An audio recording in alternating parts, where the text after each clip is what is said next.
La Universidad Técnica Nacional presenta Sapere Aude con Jacques Sagot Martino.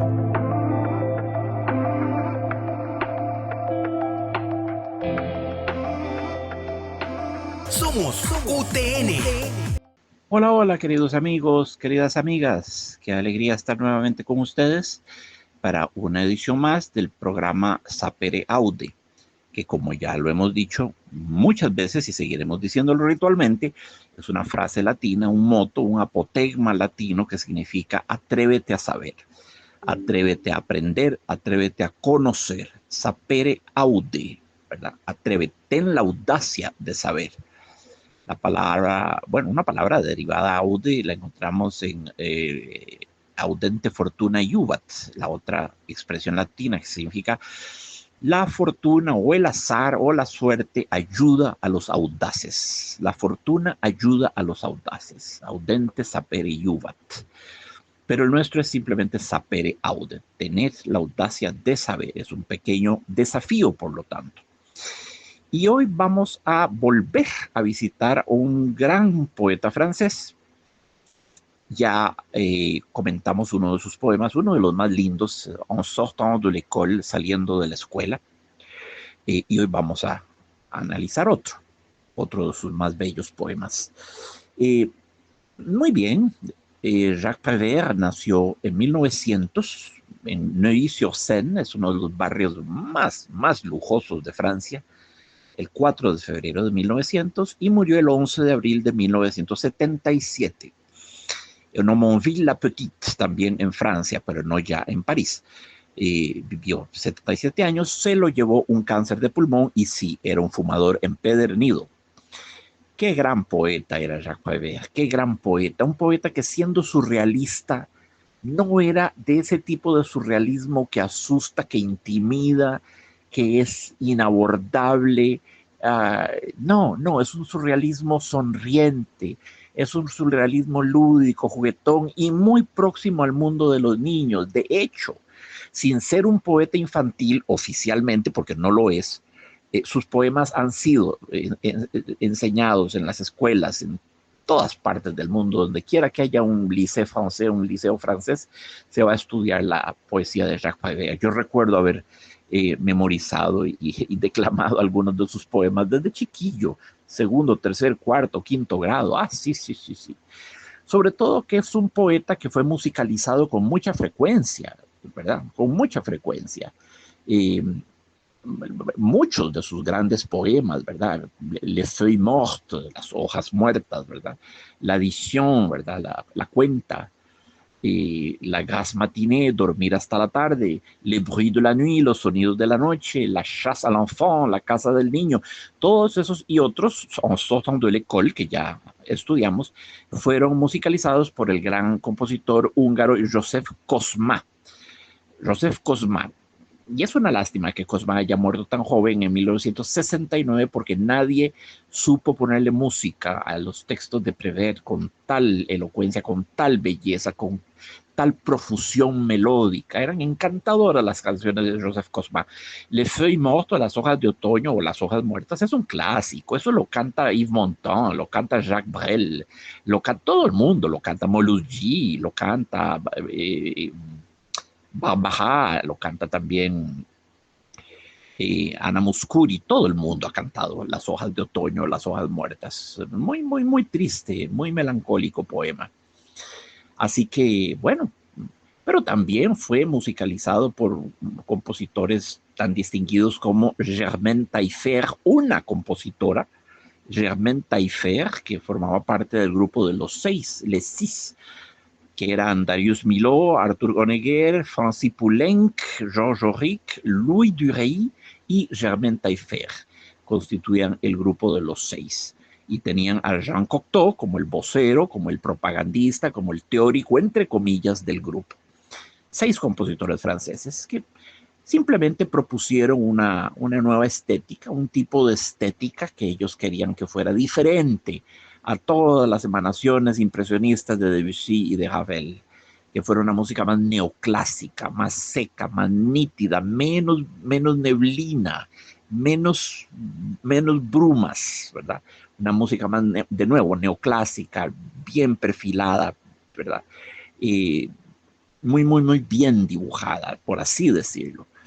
Y bueno, Germaine Taillefer, que es una de las compositoras más grandes de la historia de la música, y de este grupo de los 6, le puso música también a varios de sus poemas. Y luego lo tenemos también en cantantes como Marianne Oswald, el famoso Yves Montand, de qué manera, y Edith Piaf también cantaron sus poemas. Joan Baez, Nat King Cole de los Estados Unidos, Serge Gainsbourg también, ¿verdad?, adaptó Las hojas muertas. Eh, así que, así que es un poeta muy popular, muy musicalizable, invita a ser musicalizado. Y también era un destacado guionista de cine, trabajó mucho para el director Marcel Carné, el autor de Les Enfants du Paradis, Los Niños del Paraíso, una película de 1945 sobre la vida de los artistas en el París ocupado de la Segunda Guerra Mundial. Hay que ver esa película, qué cosa más hermosa. Les Enfants du Paradis, Los Niños del Paraíso, de Marcel Carné. Tiene unos números de mimo que se cuentan entre las cosas más lindas que yo he visto en mi vida. Repito, de 1945. Entonces, él contribuyó con el guión de esa gran obra maestra. Es una de las grandes películas de la historia del cine, ¿verdad? Pero también con películas como Drôle de Drame, que viene desde 1937, El Puerto de Sombras del 38, El Día se Levanta o Amanecer del 39, Los Visitantes de la Noche del 42. Sí. Era un hombre extraordinario, guionista de cine y poeta. Tiene otras cosas que no son poesía, pero todo lo que tiene palidece comparado con su poesía, ¿verdad? Sobre todo la poesía que encontramos en un libro como Paroles, que significa palabras, de 1946. Ahí están los poemas más conocidos en Paroles. Spectacle, que se llama Espectáculo, del 51. La pluie et le beau temps, la lluvia y el buen tiempo, del 55. Histoire, historias, del 63. Fatras, de 1971, y Choses et autres, cosas y otros. Un curioso título, ¿eh? Cosas y otros, de 1973. Sí, sus poemas a menudo abordan el tema de la vida en París, sí, y la vida especialmente después de la Segunda Guerra Mundial. Es el poema que vamos a comentar hoy, a disfrutar juntos hoy, Déjeuner du matin. Déjeuner du matin, el desayuno de la mañana. ¿Por qué precisar el desayuno de la mañana? No tiene sentido en español, donde el desayuno es siempre matinal, el almuerzo al mediodía y la comida en la noche o la cena en la noche, pero en Francia no. Recuerden que en Francia el desayuno se llama petit déjeuner, el pequeño desayuno. Y el almuerzo se llama le déjeuner a secas, no le grand déjeuner, simplemente le déjeuner. Entonces hay dos déjeuners. El desayuno se llama petit déjeuner y el déjeuner se llama el almuerzo, ¿verdad? Eso puede dar origen a confusiones, pero sí, el poema que vamos a ver hoy justamente se llama Petit Déjeuner. Entonces, sí tener en cuenta eso, ¿verdad? Que en Francia existe esa pequeña ambigüedad de los dos déjeuners, le petit et le déjeuner. Muy bien, voy a leerles el poema en francés y después lo vamos a leer en español 2 veces y lo vamos a comentar y lo vamos a disfrutar juntos. Qué lindo poema es este. Ahí, este segmento vamos a leerlo en francés, pero después lo leemos en español 2 veces y a partir de ahí comenzamos con el análisis. Y el poema dice así. Déjeuner du matin. Il a mis le café dans la tasse. Il a mis le lait dans la tasse de café. Il a mis le sucre dans le café au lait. Avec la petite cuillère, il a tourné, il a bu le café au lait et il a reposé la tasse sans me parler. Il a allumé une cigarette, il a fait des ronds avec la fumée, il a mis les cendres dans le cendrier sans me parler, sans me regarder. Il s'est levé, il a mis son chapeau sur sa tête, il a mis son manteau de pluie parce qu'il pleuvait, et il est parti, sous la pluie, sans une parole, sans me regarder. Et moi, j'ai pris ma tête dans ma main et j'ai pleuré. Así suena el bellísimo poema que vamos a disfrutar hoy. Y de inmediato pasamos con el análisis del texto. Muy bien, entonces vamos a proceder a leer el poema de Jacques Prévert que quiero compartir con ustedes esta vez. Es un poema que se llama El desayuno. El desayuno. Lo voy a leer 2 veces. Son versos muy cortos, muy cortos. En este poema lo que hay sobre todo son tetrasílabos, ¿verdad? Versos de 4 sílabas. Uno que otro es incluso un trisílabo, solo 3 sílabas. Y lo más grande que hay son heptasílabos, 7 sílabas, ¿verdad? Entonces son versitos muy cortos. Es parte del efecto que Prévert quiere crear aquí, a un nivel visual, ¿verdad? Entonces voy a leerlo, lo voy a leer 2 veces. El desayuno. Echó el café en la taza, echó leche en la taza de café, echó azúcar en el café con leche, con la cucharilla lo removió, bebió el café con leche, dejó la taza. Sin hablarme, encendió un cigarrillo, hizo aros con el humo, echó la ceniza en el cenicero, sin hablarme, sin mirarme, se levantó, se puso el sombrero, se puso la capa de lluvia porque llovía y se fue bajo la lluvia, sin una palabra, sin mirarme, y yo tomé mi rostro entre las manos y lloré. Una vez más, el poema El desayuno de Jacques Prévert. Echó el café en la taza, echó leche en la taza de café, echó azúcar en el café con leche. Con la cucharilla lo removió, bebió el café con leche, dejó la taza. Sin hablarme encendió un cigarrillo, hizo aros con el humo, echó la ceniza en el cenicero, sin hablarme, sin mirarme. Se levantó, se puso el sombrero, se puso la capa de lluvia porque llovía y se fue bajo la lluvia, sin una palabra, sin mirarme, y yo tomé mi rostro entre las manos y lloré. Este maravilloso poema, cielo santo, qué belleza de poema. Es perturbador, ¿verdad? Es perturbador.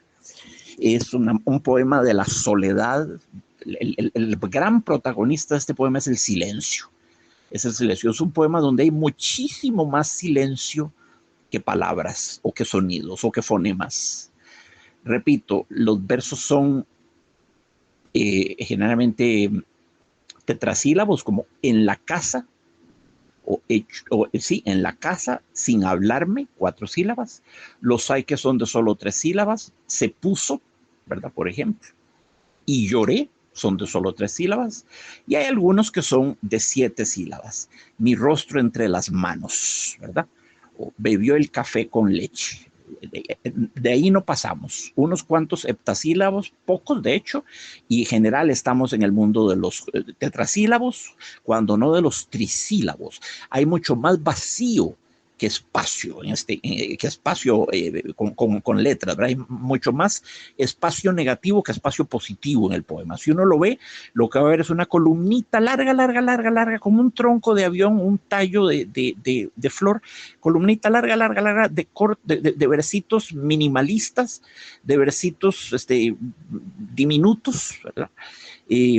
Donde el poeta expresa, y justamente la brevedad del verso es parte del efecto que él quiere crear. no quiere crear un efecto profuso, abundante, barroco, no. Este es un poema en muchas medidas, puede decirse un poema minimalista. El poeta usa la menor cantidad de fonemas y de sílabas que es posible. No usará 5 si puede con 4, no usará 4 si puede con 3 y no usará 3 si puede con 7. El gran, ¿cómo llamarlo? El gran principio operativo de este poema es la brevedad, la concisión, la capacidad para la sinopsis. Y es en efecto un poema muy económico. De nuevo, es más vacío que letras, es más espacio negativo que espacio positivo, es más silencio que sonido. Y sí, el silencio es su gran protagonista. Entonces comienza el autor con una linda enumeración, que es donde las cosas están relacionadas unas con otras según un vínculo de contenido. Echó el café en la taza contiene el café. Echó leche en la taza de café ya ahora contiene la leche. Echó azúcar en el café con leche, sí, la taza con el café con leche ahora además contiene azúcar. ¿Ven cómo está procediendo? De menos a más. Repito, echó el café, ¿verdad? En la taza. Hasta ahí tenemos 2 versos. Echó leche en la taza de café. Ya ahí hay 2 cosas que se contienen una a la otra. La taza contiene el café, pero ahora la taza va a contener además el azúcar. En la taza de café echó azúcar. Entonces ahora es la taza de café con azúcar, pero el contenido sigue enriqueciéndose. En el café con leche en la taza, además, sí, puso el azúcar. Y luego con la cucharilla lo removió. La cucharilla apenas, una cucharita pequeña. Podemos imaginar para poblar un poco el silencio desolado de este poema, que la cucharilla hacía un pequeño retintín, es inevitable, un pequeño retintín en la sala del desayuno, ¿verdad? Tin, tin, tin, tin, tin, a lo sumo. Y tal vez ese retintín incluso más bien contribuya a acentuar la sensación de soledad. Porque este es un poema de objetos.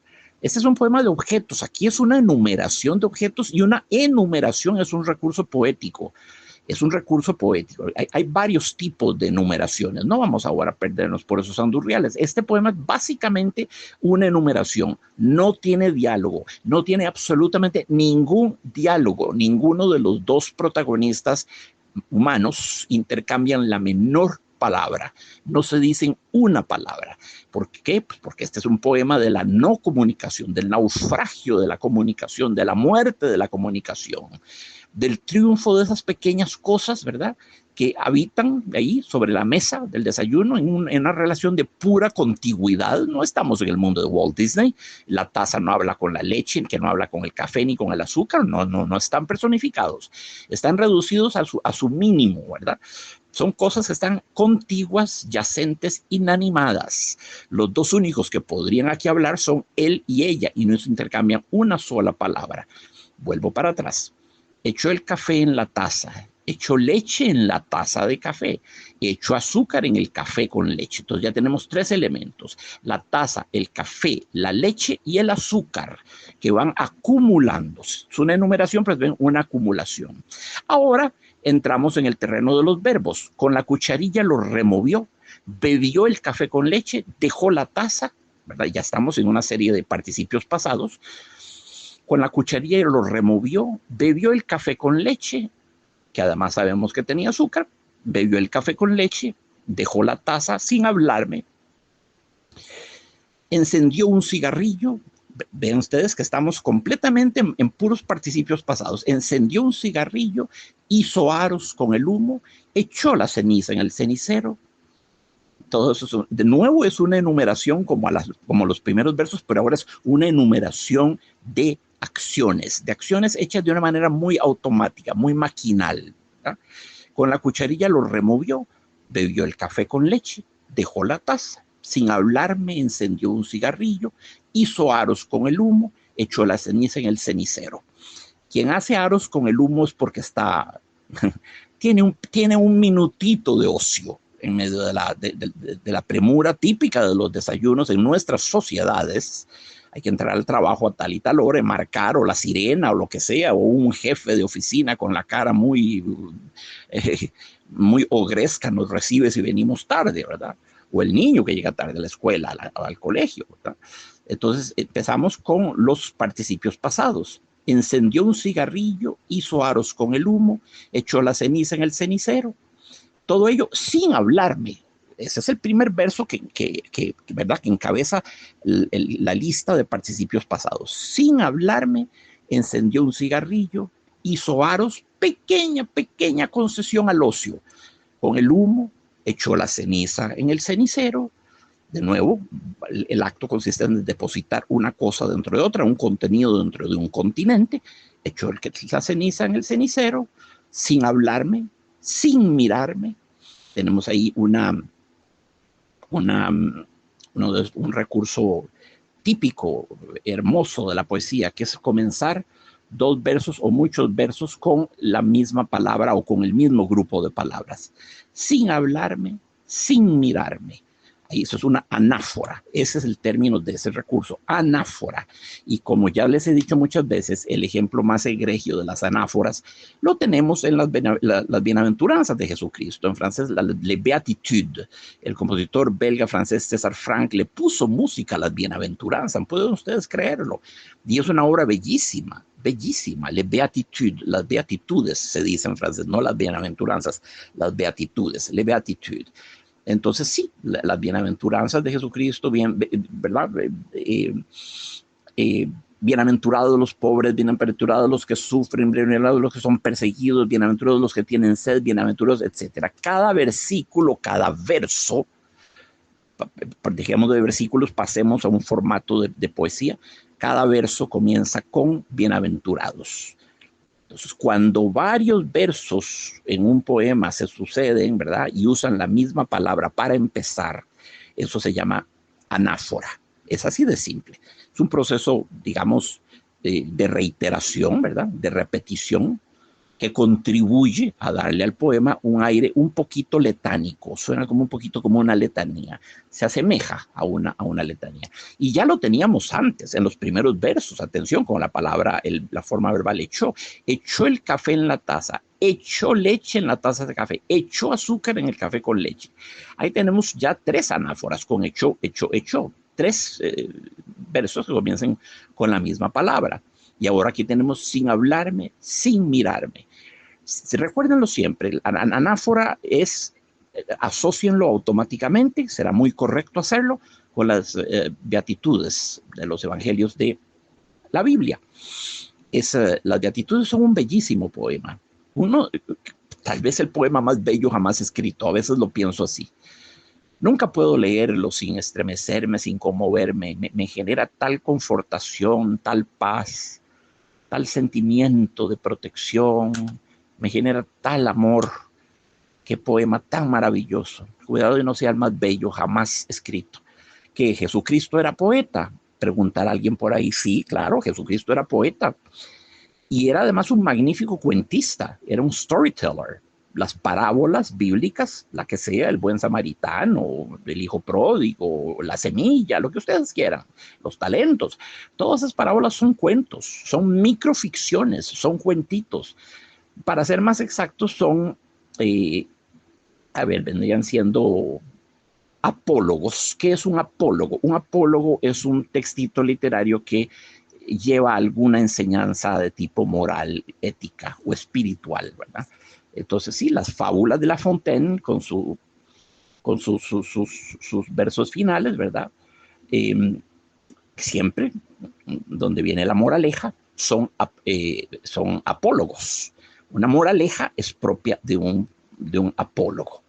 Entonces, el apólogo es un textito que contiene una enseñanza moral. Entonces, bueno, sí, aquí tenemos que el hombre, después de hacer aros con el humo, ¿verdad? Y de echar la ceniza en el cenicero, sin hablarme, sin mirarme, todavía que no hablase, tal vez estaba de malas pulgas, tal vez durmió mal, tal vez se levantó de mal humor, no lo sé, pero sin mirarme, sin levantar la vista y reparar en mi presencia física en la misma cuarto que él, en la misma habitación que él, que es el comedor o el desayunador, o la mesita del desayuno, a menudo no es la misma que la formal y solemne cena de mesa de la cena, ¿verdad? Es una mesita más chiquitita, más liviana, pero que no haya reparado en ella, que no le haya visto el rostro ni siquiera para constatar que está viva, para ver si está ahí sentada o no, o si se murió o si sigue dormida. Eso es terrible. Es terrible, amigos. Ya aquí la soledad se hace insoportable, ¿verdad? Sin hablarme, sin mirarme, se levantó. Seguimos en un festival de participios pasados. Se levantó, se puso el sombrero, se puso la capa de lluvia, porque llovía. Pone ahí prever con una pizquita de humor. No era necesario porque llovía. Si uno se pone la capa de lluvia es porque llueve o va a llover, ¿verdad? Se puso la capa de lluvia porque llovía, acota, aclara, ¿verdad? Precisa el poema, y se fue bajo la lluvia, sin una palabra, sin mirarme, y yo tomé mi rostro entre las manos y lloré. Atención al isomorfismo, al parecido de la forma. Ella toma el rostro entre las manos, no se lleva las manos al rostro, no, toma el rostro con sus manos. Es muy potente esto, ¿verdad? Como imagen, tomar el rostro con las manos. Las manos no se van solo al rostro, no, lo toman, como quien dice, porque si no se caería en pedazos el rostro. Entonces lo toma entre las manos. Y es un poco como cuando él bebe el café con leche, y como el café va contenido en la taza, la leche va contenida en el café, el azúcar va contenido en la leche, con el café en la taza, etcétera, etcétera. Aquí este gesto, y yo tomé mi rostro entre las manos y lloré, está marcado, por así decirlo, por el mismo efecto contenido-continente, una cosa que entra en otra, una cosa que contiene a otra, pero ya ahora tiene un cariz muy diferente. Ahora es un gesto humano, preñado de emoción, de significación, de patos, de dolor, de emoción. Entonces no es lo mismo que echar el café en la taza. Sin embargo, la ironía, porque este es un poema que ciertamente no carece de ironía, está en que ahora se trata ya no de tomar el café, el azúcar o la leche, no. Yo tomé, ¿qué? Mi rostro entre las manos y lloré. Pasamos de una manera súbita, impensada, del mundo de las cosas al mundo de los sentimientos. Sí, está el rostro y están las manos, que son cosas, pero caramba, son cosas animadas, no como los anteriores enumeraciones. ¿De cuántos objetos se habló aquí? De café, de taza, de leche, de azúcar, de cucharilla, de un cigarrillo, de aros, de ceniza, de humo, de un sombrero, de una capa de lluvia, de la lluvia, de una palabra, de la mirada que no fue, y ahora de un rostro en las manos. Es un poema sobre las cosas. Bueno, sobre las cosas justamente cuando quedan desiertas del ser humano, cuando han quedado abandonadas por el ser humano. Esas cosas que nos hablan del ser humano, que convocan al ser humano, que están ahí para el ser humano, un par de zapatos en el suelo, una silla donde nadie está sentado, una cama donde nadie yace, son cosas que convocan una presencia humana, aunque no la esté, la convocan, ¿verdad? Entonces, todas esas cosas que convocan lo humano, y al final el poema tiene un desenlace. Pasamos por una vez de lo humano a lo espiritual, ¿verdad? Y yo tomé mi rostro entre las manos y lloré. Sí, tomé mi rostro como el otro se tomó el café. Hay una analogía, hay un paralelismo, y es irónico. Es irónico de parte de Jacques Prévert. Entonces, bueno, es un poema del desamor, un poema de la falta de comunicación, un poema de la convivencia ya en un estado de pura contigüidad, dos seres humanos que viven contiguo uno al otro, como igual podría estar un horno de microondas y un percolador, o una licuadora y qué sé yo. Dos cosas ahí, dos cosas inanimadas que están una a la par de la otra. Ya no hay un vínculo afectivo, amoroso, no hay cariño, no hay ternura, pero ni siquiera la voluntad para alzar la vista y verla a ella, la compañera, ¿verdad? Que es la que más sufre. Tal parece, posiblemente lleve el infierno por dentro también, no lo sabemos. Entonces, sí, son dos seres humanos que viven bajo el mismo techo, pero de la misma manera en que podrían estar un sofá al lado de una mesa. Es una mera contigüidad física, no hay ya en esto nada de amor, el vínculo se ha disuelto, la magia se ha disuelto, el amor salió corriendo por la puerta trasera de la casa. Ya lo único que queda es esto. Lo que ella padece, lo que ella sufre, es lo que se llama soledad moral. Ya he hablado de esto anteriormente, pero el tema bien vale la pena ser tomado una vez más en cuenta. El gran filósofo Max Scheler, el fundador, el creador de la disciplina conocida como antropología filosófica, Max Scheler, distinguió 3 tipos diferentes de soledad. La primera es la soledad física. Bueno, un hombre perdido en medio del desierto del Sahara está físicamente solo, no hay duda de eso, ¿verdad? Segunda, la soledad social. Un hombre en una ciudad como Sao Paulo, con 23 millones de habitantes, ahí, un hombre ahí no está físicamente solo. Es evidente que no, tiene 23 millones de almas a su alrededor que lo están acompañando. Pero puede estar socialmente solo. ¿Por qué? Bueno, si no sabe el portugués, si no tiene amigos, si no tiene parientes, si no sabe ni siquiera dónde está la embajada de su país, si no sabe a quién acudir, ahí está socialmente solo. Físicamente solo, sin duda, no. Solo estaba el que estaba en el desierto. Este no está físicamente solo, pero está socialmente solo. Pero en tercer lugar viene la soledad que Max Scheler llamaba moral, la soledad moral. El individuo está en Sao Paulo, tiene un portugués perfecto, tiene montones de amigos en la oficina, tiene familia, tiene todo lo que ustedes quieran, ¿verdad? Hijos, tiene vecinos muy agradables, tiene todo. No está físicamente solo porque no está en el desierto, no está socialmente solo porque está rodeado de 23 millones de personas, pero que hablan su mismo idioma y él tiene montones de gente a la que puede acudir. Entonces, no está socialmente solo. Pero puede estar, sí que puede estar moralmente solo. ¿Qué es la soledad moral? Se produce la soledad moral y según Max Scheler es la más difícil, la más triste de las 3.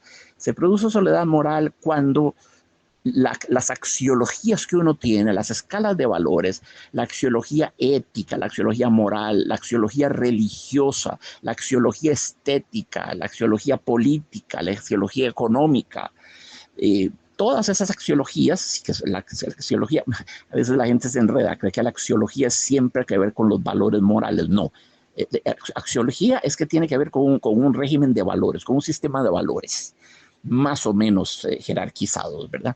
Y claro, hay axiología estética, hay axiología religiosa, hay axiología, por supuesto, moral.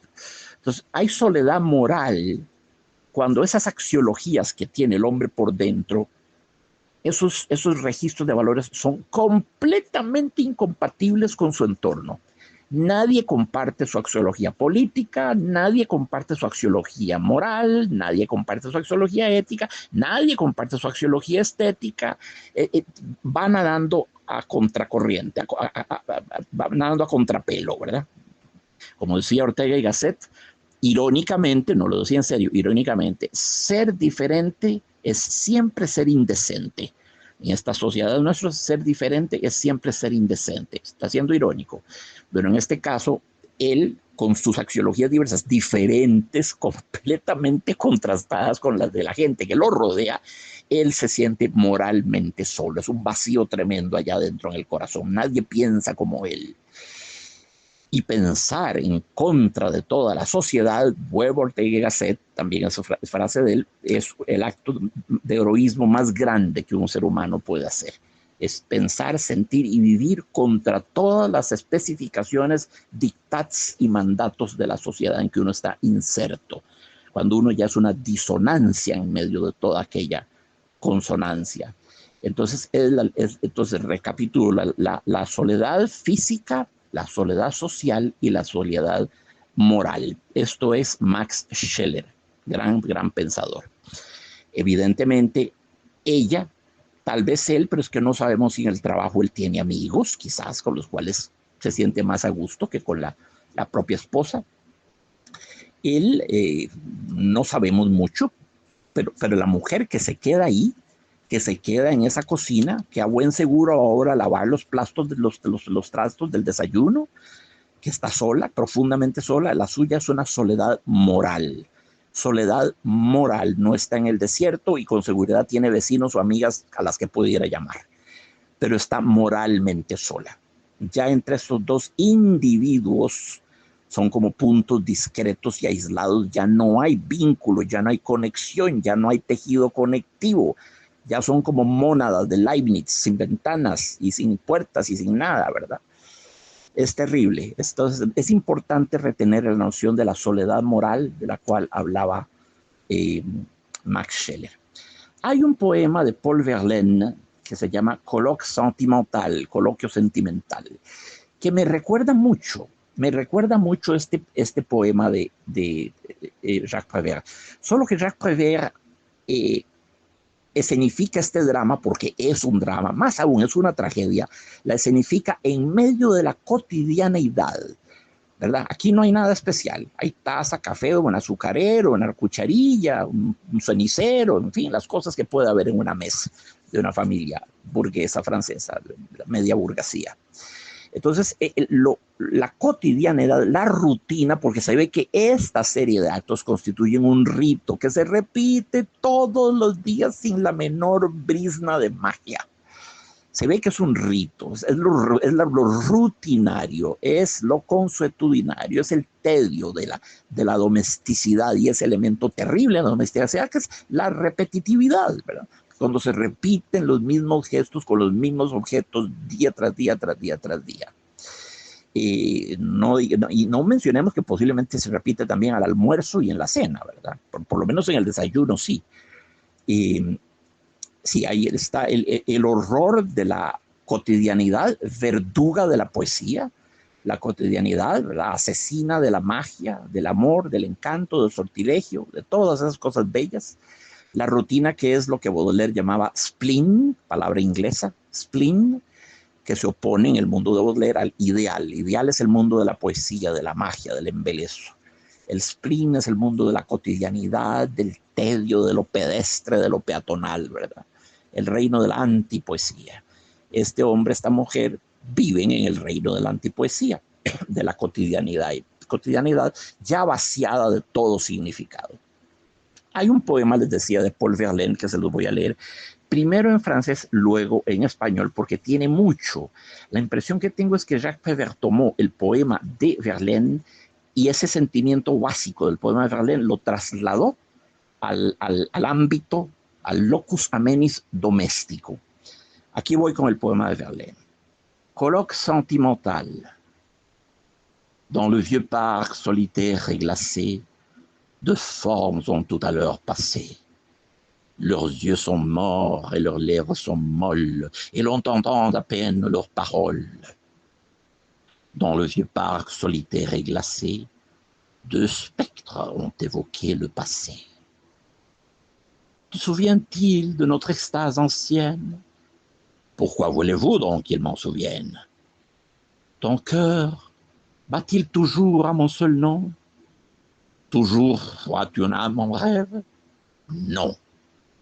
Ah, les beaux jours de bonheur indicible où nous joignions nos bouches, c'est possible. Qu'il était bleu le ciel et grand l'espoir. L'espoir a fui, vaincu, vers le ciel noir. Tels ils marchaient dans les avoines folles, et la nuit seule entendit leurs paroles. Hasta que me pongo erizado al leer esto. Voy a traducirlo al español, mala traducción, la voy a hacer sobre la marcha. No es posible traducir bien un poema así. Coloquio sentimental. En el viejo parque solitario y helado, dos formas acaban de pasar. Sus ojos están muertos y sus labios flácidos, y se oye apenas sus palabras. En el viejo parque solitario y helado, dos espectros evocaron el pasado. ¿Te acuerdas quizás de nuestros viejos éxtasis? ¿Por qué querrías que me acuerde? Tu corazón bate siempre al escuchar mi nombre. ¿Siempre ves mi alma en sueños? No. Ah, los bellos días de felicidad indecible en que uníamos nuestras bocas. Es posible. Cuán azul el cielo, cuán grande la esperanza. Pues la esperanza se fue, vencida. huyó hacia el cielo negro. Así caminaban en medio de las avenas locas y la noche sola escuchó sus palabras. Ese es el terrible, terrible contenido de este poema, pero por lo menos en este poema hay un diálogo. Uno de los dos espectros que están ahí en el parque, ¿verdad?, que evocan el pasado, uno de los dos espectros todavía mantiene su llamita de amor, tiende uno a pensar que es ella, ¿verdad? ¿Te acuerdas de nuestros viejos éxtasis? Porque querrías que me acuerde. Tu corazón bate siempre al oír mi nombre, ves siempre mi alma en sueños. No. Ah, los bellos días de felicidad indecible en que uníamos nuestras bocas. Es posible. Cuán azul era el cielo y grande la esperanza. Pues la esperanza se fue, vencida, huyó hacia el cielo negro. Entonces ahí tienen ustedes un diálogo entre ella, que todavía evoca el pasado, lo evoca, lo añora, sin una nostalgia profunda de ese bienestar, de ese estado de beatitud, de ese estado de unción a través del amor, cuando todavía vibraban con el solo sonido del nombre uno del otro. Y él que le responde de esa forma atroz, lapidaria, ¿verdad? Lapidaria, que no deja ni el menor resquicio para la esperanza. La esperanza se fue, vencida, huyó hacia el cielo negro, dice él, mientras que ella evocaba el cielo azul de sus juventudes. Bueno, este mismo desencuentro, este mismo desamor, este mismo fatal, ya irremediable distanciamiento entre él y ella, es lo que encontramos aquí en este poema de Jacques Prévert. Solo que él saca el drama del parque y lo pone, lo cual quizás sea peor, lo pone en el Santa Sanctorum de la casa, ahí donde se desayuna, en la intimidad de la pareja, ¿verdad? El desayuno, el más íntimo de las tres comidas, porque ya el almuerzo es un poquito más formal, la cena suele ser más formal, pero el desayuno es el que se lo toma uno así, medio a prisa antes de salir corriendo para el trabajo. Entonces, claro, lo que Prévert hizo fue trasladar ese sentimiento de desamor, de esterilidad, de campo yermo, de tundra, de parque glacial helado, como dice Verlaine, trasladó todo eso aquí y lo metió en el ámbito doméstico, dentro de la casa, metió dentro de la casa el espectro de la soledad, el espectro del desamor, el espectro del silencio y el espectro del olvido y el espectro del abandono, porque este es un poema del abandono. Por fin él se para, se pone un sombrero, se pone el cobertor contra la lluvia y sale sin decir una palabra y sin mirarla, sin mirarla. No solo que no le dijo hasta luego, que tengas un buen día, no, es que no la volvió a ver. Y claro, y yo tomé mi rostro entre las manos y lloré. Y ese es el bellísimo, bellísimo poema de Prévert que quería compartir con ustedes. Como les dije, es un poema muy lacónico, muy sinóptico, muy conciso, ¿verdad? Aquí no sobra una letra, una coma, no tiene puntuación, no hay comas, ni puntos y comas, ni puntos suspensivos. Cada verbo, como lo van a ver ahí en el textito, perdón, cada verso comienza con mayúscula, como si el anterior terminase con un punto, pero no hay puntos en ningún lugar. No hay puntos en ningún lugar. Puntuar este poema a la hora de decirlo, de recitarlo, es un poquito difícil, porque el autor no nos da el menor signo de dónde tenemos que hacer una pausa y dónde no. Pero eso es parte del asunto, eso es parte de la belleza. También los versos entre sí pareciesen estar incomunicados, pareciesen estar solos, no conectan uno con el otro, ¿verdad? La puntuación hubiera servido para eso, pero no. Prévert de manera implacable nos priva de toda sensación de compañía. Aquí lo que hay son dos espectros que evocaran el pasado. Bueno, por lo menos ella lo evoca. Él no. Tiene más tiempo para hacer aros con el humo que para decirle cómo dormiste, seguís mejor de tus quejumbres, cómo sigue la artritis, cómo sigue eso. No, nada. Repito, son dos, no hay más intimidad entre ellos que la que hay entre un horno de microondas y una licuadora. No hay más intimidad. Es terrible, es terrible. Y es tanto más terrible por cuanto sabemos que es el caso de infinidades de parejas y de la vasta mayoría de los matrimonios tan pronto pasan la fase ígnea y volcánica de la pasión, ¿verdad? Que pasa rápido justamente porque es muy violenta y es muy explosiva y es el Krakatoa o el Etna o el Vesubio, lo que ustedes quieran, pero pasa, pasa, pasa. Todo fuego de artificio está destinado a pasar. Y a veces quedan cosas muy lindas, pero a veces, como en este caso, no queda absolutamente nada. Queridos amigos, ese es el poema de hoy, Le Petit Déjeuner, el desayuno de Jacques Prévert. Un abrazo con todo el cariño y con toda la gratitud del mundo y muy pronto estaremos de nuevo juntos con otro programa de Sapere Aude conversando con los grandes escritores.